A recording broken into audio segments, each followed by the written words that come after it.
Wulandari dengan NIM C1C1C0200031. Di sini saya akan menjelaskan mengenai desain DSET dengan mata kuliah metodologi penelitian. Langsung saja, yaitu pengertian desain penelitian. Desain adalah rancangan bentuk atau model. Jadi pengertian desain penelitian adalah suatu rancangan bentuk atau model suatu penelitian. Desain penelitian mempunyai peranan yang sangat penting karena keberhasilan suatu penelitian sangat dipengaruhi oleh pilihan terhadap desain ataupun model penelitian. Desain penelitian bagaikan sebuah peta jalan bagi peneliti yang menuntun serta menemukan arah berlangsungnya proses penelitian secara benar dan tepat sesuai dengan tujuan yang telah ditetapkan. Tanpa desain yang benar, seorang peneliti tidak akan dapat melakukan penelitian dengan baik karena yang bersangkutan tidak punya perubahan arah yang jelas. Dalam menyusun strategi penelitian, seorang peneliti harus memperhatikan tiga tipologi desain penelitian.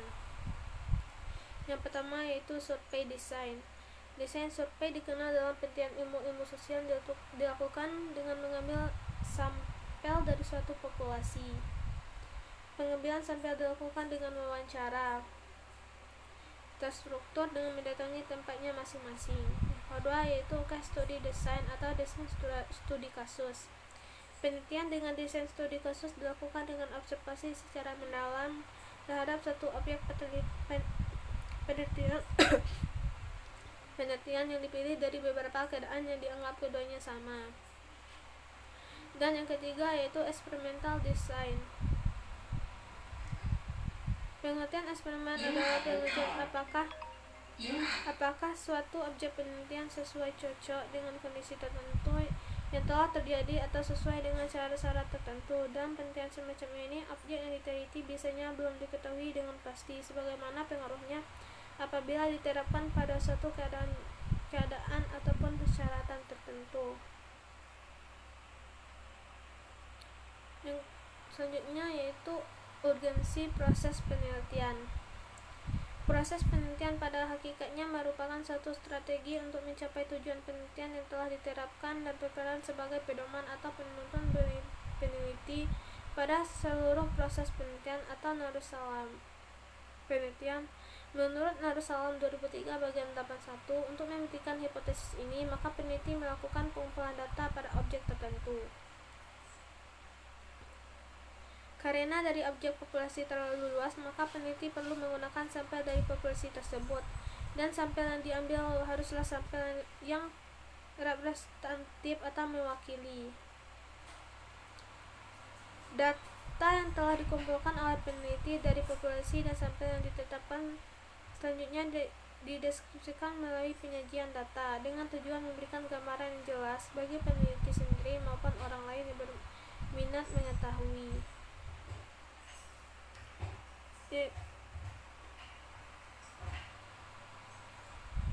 Tujuan dan manfaat desain penelitian. Yang pertama itu tujuan desain penelitian. Studi khususnya untuk menjelaskan hubungan sebab akibat, menjawab pertanyaan apakah dan mengapa, atau berusaha untuk menjelaskan hubungan-hubungan antara variabel. Suatu korelasional yang bertujuan untuk mengidentifikasi adanya hubungan antara variabel yang diteliti, menjawab pertanyaan sejauh mana pengaruh. Studi deskriptif yang bertujuan untuk mencari tentang siapa, apa, di mana, bagaimana, dan berapa banyak. Yang kedua yaitu manfaat desain penelitian terkait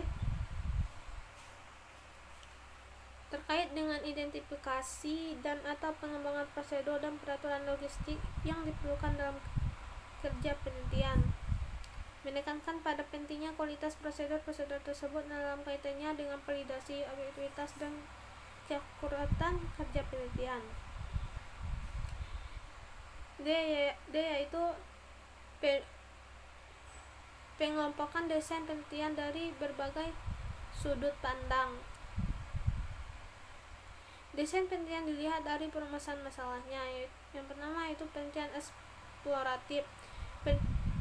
Penelitian yang menguji suatu variabel yang diyakini kebenarannya sehingga menghasilkan penemuan-penemuan baru. Yang kedua itu penelitian uji hipotesis, suatu penelitian yang menguji hipotesis atau pernyataan yang telah ada menggunakan metode-metode tertentu. Yang ketiga itu desain penelitian berdasarkan metode pengumpulan data. Dan yang keempat itu penelitian pengamatan, metode pengumpulan data di mana peneliti mencatat informasi sebagaimana yang mereka saksikan selama penelitian. Proses pengamatan terdiri atas itu pertama itu persiapan termasuk latihan atau training. Kedua itu memulai interaksi, ketiga pengamatan dan pencatatan, dan yang terakhir itu menyelesaikan tugas lapangan.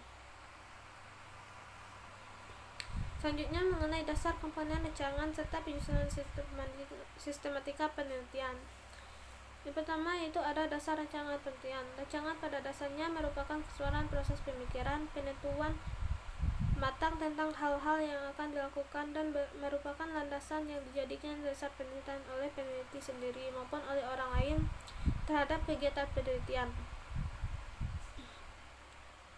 Sehingga rancangan penelitian bertujuan untuk memberikan pertanggungjawaban terhadap semua langkah yang akan diambil, agar rancangan dapat memperkirakan hal-hal yang akan dilakukan dan dipegang selama penelitian. Perumusannya harus memperkirakan kriteria sebagai berikut. Yang pertama itu mencakup semua kegiatan yang akan dilakukan seperti masalah, tujuan, sumber data, saran, prasarana, dan lain-lain. Kedua itu disusun secara sistematis dan logis sehingga memberikan kemudahan bagi peneliti dalam melaksanakan dan bagi orang lain dalam melakukan penelitian.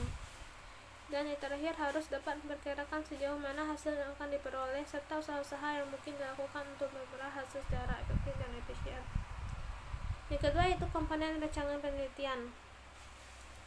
Berdasarkan permasalahan dalam penyusunan rancangan penelitian, maka komponen suatu rancangan penelitian meliputi yang pertama itu sebelum membuat penelitian, peneliti harus mengetahui masalah apa yang akan dia teliti.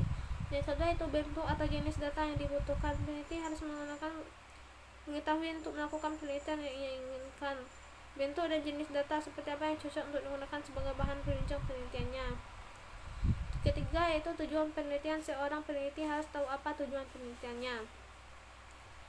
Yang keempat yaitu kepentingan penelitian. Kepentingan penelitian adalah apa yang menjadi manfaat atau untuk apa penelitian dibuat. Yang kelima itu masalah samping. Seorang peneliti harus mengetahui di mana ia akan mengambil data dan siapa yang akan menjadi objek data. Yang keenam yaitu masalah jadwal kegiatan. Agar penelitian dapat selesai sesuai dengan target waktu yang diinginkan, maka seorang peneliti hendaknya membuat jadwal kegiatan. Dan yang ketiga yaitu mengenai sistematika penelitian dapat sistematika penyusunan penelitian kuantitatif.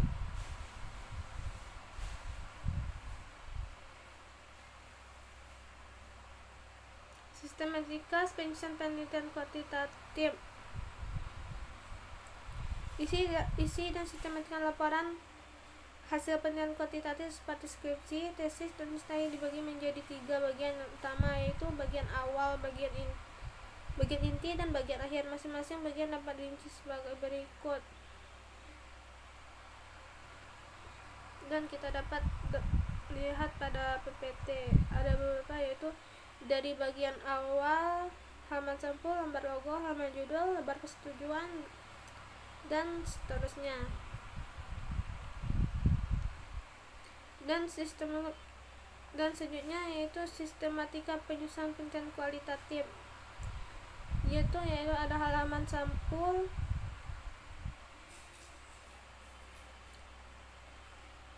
lembar logo, halaman judul, lembar persetujuan, dan seterusnya. Itulah yang dapat saya sampaikan mengenai desain dan riset. Lebih dan kurangnya saya mohon maaf. Wabillahi taufiq wal hidayah. Wassalamualaikum warahmatullahi wabarakatuh.